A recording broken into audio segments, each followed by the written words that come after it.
Ein neuer Trailer zu Star Wars Jedi Survivor wurde vor kurzem auf den Game Awards rausgehauen und holy moly, ich denke, das könnte das beste Star Wars Spiel ever werden.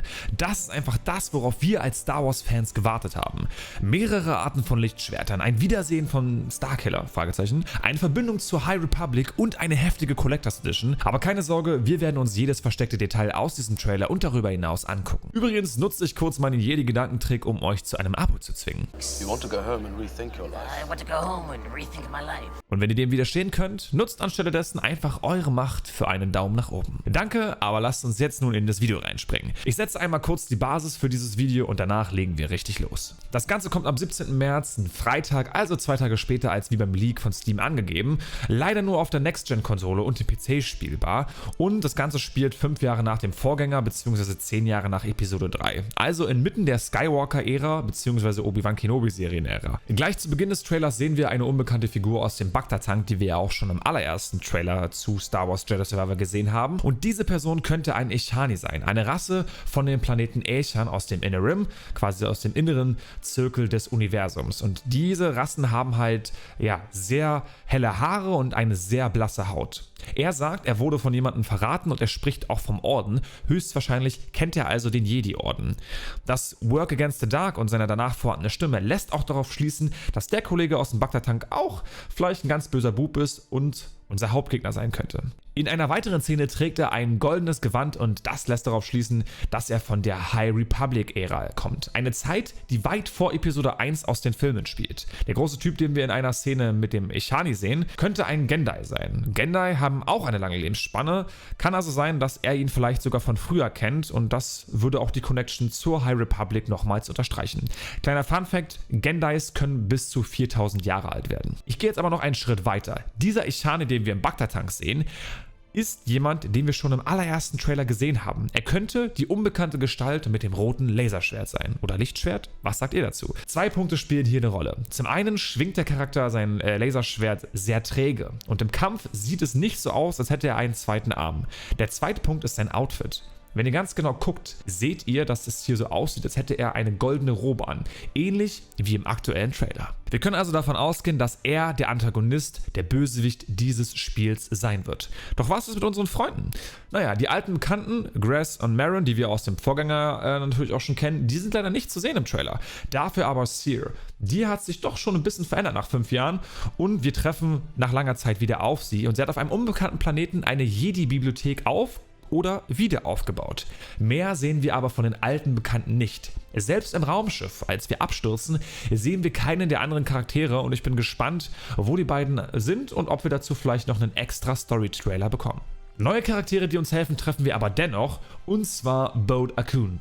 Es wirkt so, als könnte er unser Companion werden. Wir wissen nicht viel von ihm, wir wissen nur, dass er halt da ist, von StarWars.com kennen wir seinen Namen und ähnlich wie es auch schon in God of War mit Kratos und Atreus war, könnte es wahrscheinlich hier auch so sein und ich habe das dumpfe Gefühl, dass das die neue Open-World-Formel in den nächsten Jahren sein könnte. Er hilft uns im Kampf, jedoch ist nicht klar, ob er dauerhaft an unserer Seite ist oder ob wir pro Planeten einen anderen Begleiter haben. Dennoch könnte das auch ein Hinweis sein, dass wir vielleicht einen Koop bekommen, bzw. Koop-Missionsteile. Wahrscheinlich nicht, aber dennoch ein interessanter Gedanke. Der nächste Punkt, der mich am meisten hypt, sind die neuen Laserschwerter. Bereitet euch darauf vor, es wird im Nachfolger mehr Anpassungsmöglichkeiten für euer Laserschwert geben, als jemals zuvor. Und ich rede nicht von kosmetischen Sachen, sondern von Dingen, die den Kampfstil verändern. Und wie es ausschaut, wird es insgesamt 4 neue Arten von Laserschwertern geben. Das erste ist natürlich die Single-Wielding-Art, das heißt also mit einem Schwert kämpfen. Das kennen wir natürlich schon. Das zweite haben wir im Vorgänger auch schon benutzt, aber nur kurzzeitig. Und zwar Dual-Wielding-Kampf, also mit 2 Schwertern gleichzeitig kämpfen. Und da gibt es noch eine Besonderheit, denn in einer Szene erkennen wir, dass sein zweites Schwert kürzer ist. Es ist wahrscheinlich eine Shoto-Klinge. Yoda zum Beispiel nutzte eine. Und das verändert ja schon den Kampfstil, weil du hast nicht 2 gleich lange Klingen. Ich kann mir also gut vorstellen, dass wir dementsprechend verschiedene Kampfstile mit verschiedenen Klingenlängen und Arten bekommen werden. Dadurch könnte das Kampfsystem noch abwechslungsreicher werden. Das dritte ist, glaube ich, auch das Neueste, nämlich das Crossguard Laserschwert. Ich habe mich umgehört und das könnte wirklich aus der High Republic Era stammen und nicht, wie viele vielleicht von euch vermutet hatten, von Kylo Ren. Dieser Lichtschwertstil und auch übrigens der Shoto-Stil wurden halt wirklich in der High Republic Zeit intensiv genutzt. Und im nächsten Shot sehen wir was richtig krasses mit dieser Klinge. Denn das ist wirklich ein langes Schwert. That's what she said. Das Crossguard-Lichtschwert dient dabei wahrscheinlich als Breitschwert, wenn man das mal auf das Mittelalter überträgt.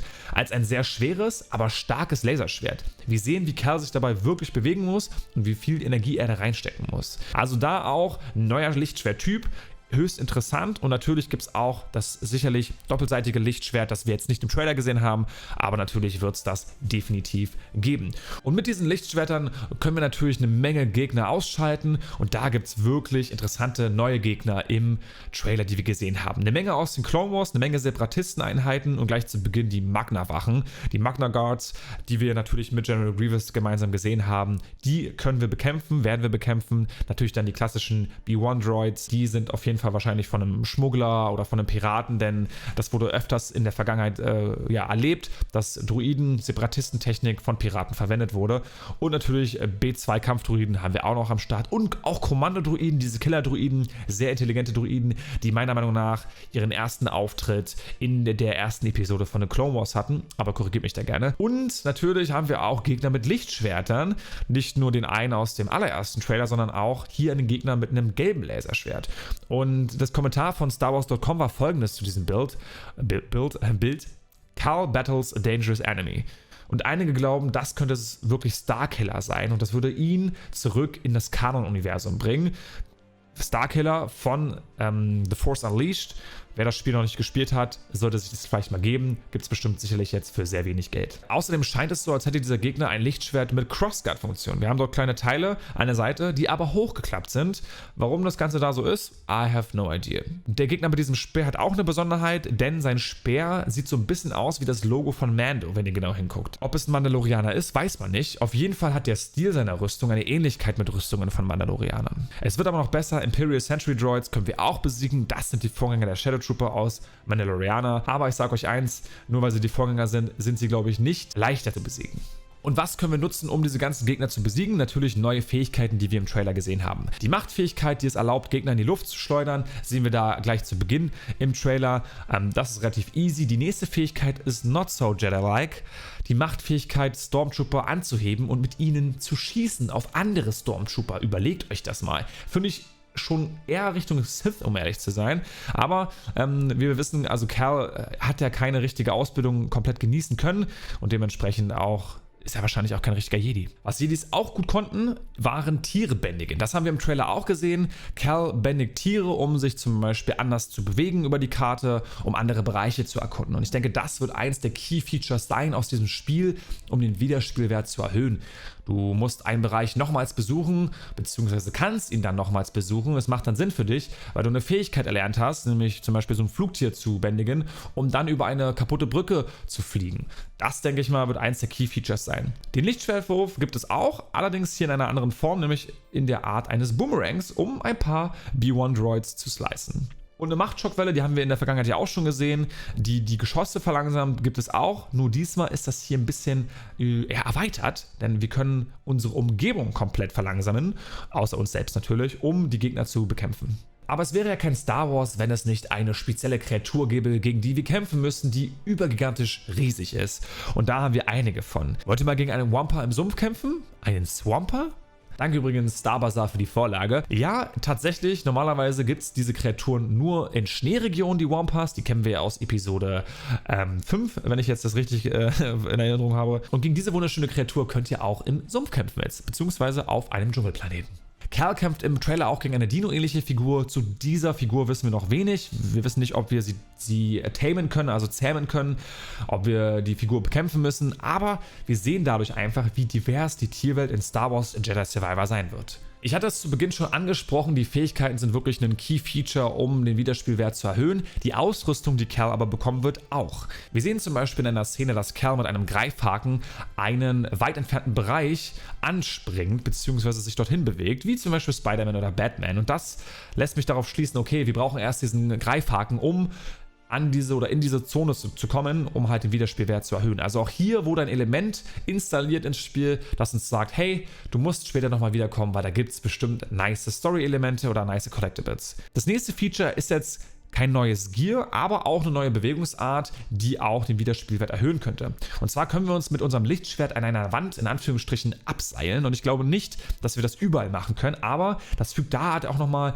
mehr Vertikalität, also mehr Höhenunterschiede für die Level hinzu. Generell werden die Level größer. Dass wir uns mit Tieren bewegen und sogar fliegen können, zeigt es ganz gut. Denn warum sollten wir umherreiten, wenn es uns keinen Vorteil verschafft? Und das würde nur ein Vorteil sein, wenn die Welt so groß ist, dass wir zu Fuß viel zu lange bräuchten. Einen anderen Hinweis, dass die Welten riesiger werden, bekommen wir in einem Shot, wo wir Cal mit seinem Freund Boat Akun sehen und die kloppen einen Stormtrooper gerade weg und im Hintergrund sehen wir die Mantis, unser Schiff, unser Raumschiff und das ist schon sehr weit entfernt und auch ziemlich weit oben. Also hier bekommt man so ein bisschen den Eindruck, okay, die Höhenunterschiede in dieser Welt sind doch schon sehr, sehr groß. Das ist aber nicht der einzige Hinweis, die wir zu den Welten bekommen. Die Welt, wo Cal abstürzt, ist die Welt, die er später im Trailer von oben beobachtet und wo wir auch den Kampf gegen die beiden Kopfgeldjäger führen werden, höchstwahrscheinlich. Wir haben viele Szenen mit Separatisten, wo es so aussieht, als würden wir auf demselben Planeten sein.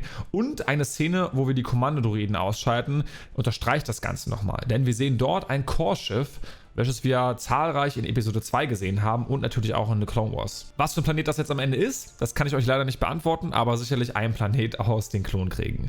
Wie es aussieht, könnten wir uns aber auch nach Coruscant aufmachen, denn in einigen Szenen sieht das Ganze wirklich so aus, zumindest auf den unteren Ebenen. Und ich bin ja gespannt, ob wir wirklich bekannte Charaktere aus The Clone Wars oder dem Rebels Universe dort wieder treffen werden.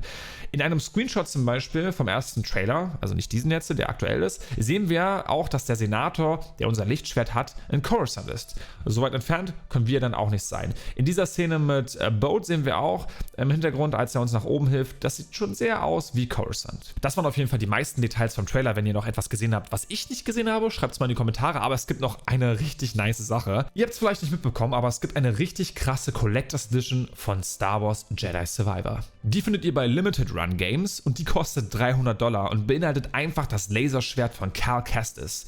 Ohne Klinge leider.